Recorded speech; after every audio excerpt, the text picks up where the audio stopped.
Well, let's just say straight off that if Iran and Saudi Arabia were to go to war, that would be catastrophic. No one really thinks that's going to happen. But they are definitely at loggerheads, facing off and even fighting by proxy all over the region. It's about a struggle for power that's been going on for almost 40 years. Saudi Arabia, home to Islam's two holiest sites, always felt it was the undisputed leader of the Muslim world. But then in 1979 along came Ayatollah Khomeini and Iran's Islamic Revolution. He was welcomed by the biggest crowd in human history. Suddenly Saudi Arabia had a rival.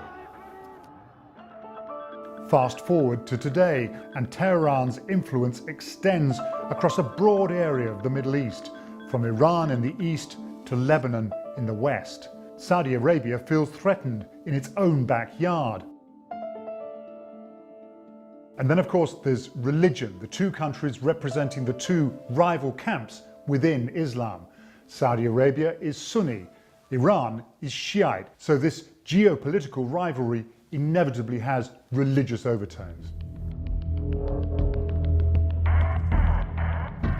In Yemen, there's a civil war. Saudi Arabia is helping one side, Iran the other.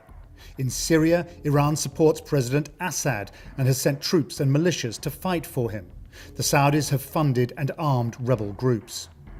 In Iraq, since the fall of Saddam Hussein, Iran has become hugely influential. Recently, Saudi Arabia has been trying to extend its influence there. And then there's Lebanon, a complicated country with its own delicate power balance. For decades, Iran has supported the Shiite militia and political party Hezbollah. It's part of the Lebanese government, but it's also fighting in Syria and has a presence in Yemen and Iraq. For Saudi Arabia, this is all too much.